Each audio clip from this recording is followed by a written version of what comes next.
The year was 1986, marking the 20th anniversary of Star Trek, and Paramount Pictures was ready to embark on an exciting mission that would redefine the franchise. Fueled by the triumph of previous Star Trek films, it was time to create something extraordinary. The outcome? Star Trek IV: The Voyage Home. Picture a storyline where travel, humor, environmental consciousness, and a hint of Eddie Murphy seamlessly intertwine with our beloved Starship Enterprise crew. This bold blend began with the Klingon ambassador's impassioned plea before the Federation Council, laying the foundation for what would become the quirkiest yet most delightful Star Trek escapade. After the events of Star Trek III: The Search for Spock, the crew of the Enterprise found themselves marooned on a distant planet with the commandeered Klingon starship.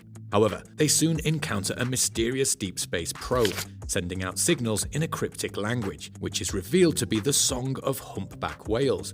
The message is clear: Earth is in peril. A mission takes shape to travel back in time to the 20th century, find and bring back humpback whales to the 23rd century. The challenge was absurd, but the creators decided not to let restraint or common sense stand in their way. They had the golden formula for comedy, adventure, and environmental awareness.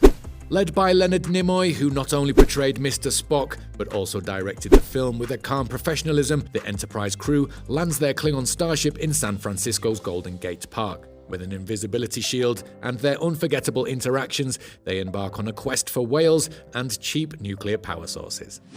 What makes this journey entertaining is that we already know these characters so well. Take for instance Captain Kirk, played by the charismatic William Shatner, and Mr. Spock, portrayed by Nimoy. They visit a marine biologist played by Catherine Hicks, who plans to release 2 humpback whales held in captivity. Kirk and Spock, known for their witty exchanges, engage in a delightful verbal ballet. The running gag about Spock's inability to lie, grounded in his Vulcan nature, creates humor that's both clever and memorable. Unlike previous Star Trek films where dramatic villains took center stage, The Voyage Home introduces faceless antagonists. International hunters who continue to hunt and massacre whales, a deeply relevant environmental message. The movie successfully emphasizes human interaction and a cause-orientated plot. However, it's not just the storytelling that sets Star Trek IV apart. Its message about the urgent need to protect Earth's environment and its endangered species is a poignant reflection of the time. Nimoy's direction, coupled with the powerful performances of the cast, skillfully blends comedy, adventure, and environmental consciousness, making it the most elegant and satisfying Star Trek film to date. The film opens with a touching dedication to the crew of the USS Challenger, a poignant acknowledgement of the disaster that had taken place earlier that year. This emotional connection set the stage for a unique Star Trek adventure that would go beyond traditional science fiction and into the realm of comedy, humanity, and environmentalism. Star Trek IV: The Voyage Home introduced a fish-out-of-water concept, with the familiar crew of the Enterprise finding themselves in 20th century San Francisco. This setting allowed for plenty of comedic opportunities and interactions that fans had never seen before. The crew had to adapt to a world where colorful metaphors replaced the refined language of the 23rd century, and Kirk and Spock learned to swear with amusing consequences. Walter Koenig's Chekhov found himself in a particularly humorous situation when he accidentally infiltrated a nuclear facility, leading to an amusing and somewhat tense Cold War confrontation. The film capitalized on this unfamiliar environment, making every moment entertaining while staying true to the beloved characters' dynamics. The decision to blend time travel, comedy, and a vital environmental message was daring. However, it proved to be the right choice. Leonard Nimoy, who directed the film, managed to maintain the perfect balance between humor, adventure, and message. The movie's message about the importance of protecting Earth's environment, especially the endangered humpback whales, was both timely and effective.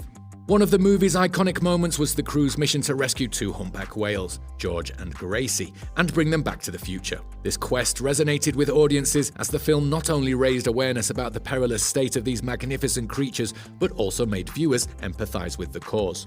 Star Trek IV: The Voyage Home was visually striking, with the crew's Klingon starship landing in San Francisco's Golden State Park, surrounded by an invisibility shield. These scenes in 20th century Earth added a different layer to the film, offering a rare opportunity to enjoy a Star Trek movie set primarily on our home planet. Star Trek IV: The Voyage Home managed to capture the audience's hearts with the crew's dedication to saving Earth by saving the whales.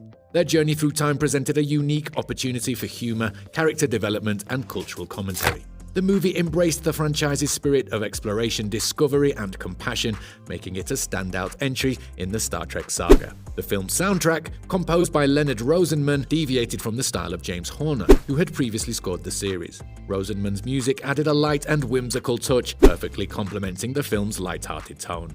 When the movie was released in theaters over Thanksgiving weekend in 1986, Paramount's strategy paid off handsomely. Opening during this holiday season was a shrewd move, as it attracted families to theaters. The Voyage Home turned out to be a heartwarming tale of saving the Earth, complete with humor, adventure, and a clear environmental message, and it resonated with both longtime fans and newcomers.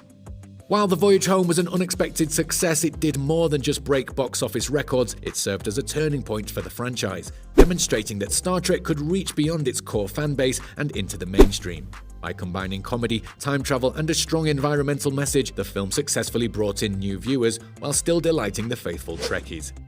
The film managed to create an emotional connection between the audience and the Earth's environmental issues by focusing on the dire fate of the humpback whale. The Voyage Home became an early example of a mainstream movie advocating for environmental conservation. Audiences left theaters with a newfound awareness of the need to protect our planet's precious species. The light-hearted yet socially conscious approach to storytelling was groundbreaking for Star Trek. The series had always been known for its allegorical tales and social commentary, but The Voyage Home took a different route by addressing real-world environmental issues. This unique approach broadened Star Trek's appeal, showcasing that science fiction could tackle real-world problems with a sense of optimism. The movie's message was simple: humans, even those from the 23rd century, must take responsibility for preserving Earth's environment. This timeless theme of environmental responsibility resonated with audiences then, and it remains relevant today. Star Trek's commitment to inspiring people to imagine a better future for humanity was at the core of this film's message. Star Trek IV: The Voyage Home also played a vital role in maintaining the Star Trek spirit during the 1980s. As the original series cast's adventures were winding down, it kept the franchise in the public eye and laid the groundwork for future Star Trek endeavors. It was no coincidence that Star Trek: The Next Generation premiered shortly after the film's release. The film's message about environmental preservation was an early indicator of Star Trek's role in promoting science and humanitarian values. The franchise continues to inspire scientists, engineers, and space enthusiasts, reminding us that space exploration and environmental awareness can go hand in hand. As we reflect on The Voyage Home, it's impossible to ignore its enduring appeal. The characters we had grown to love over the years came to life in a different way through their humorous and thought-provoking interactions in 20th century San Francisco. Their journey through time became a memorable chapter in Star Trek history. The film solidified Leonard Nimoy's status as a talented director, setting the stage for a new chapter in his career. Nimoy went on to direct another hit film, 3 Men and a Baby, capitalizing on the comedic skills he honed while working on The Voyage Home. The innovative use of time travel and comedy in The Voyage Home also paved the way for future Star Trek films to explore different genres and themes. Star Trek's ability to adapt and remain relevant to new generations continued to be a hallmark of the franchise. Star Trek IV: The Voyage Home had a substantial impact on popular culture, spawning catchphrases and references that endure to this day. Phrases like "double dumbass on you" and "nuclear whistles" became part of the Star Trek lexicon and continue to be cherished by fans. Thank you for watching this video. If you enjoyed our journey through the world of Star Trek, don't forget to like, share, subscribe, and hit the bell icon for more captivating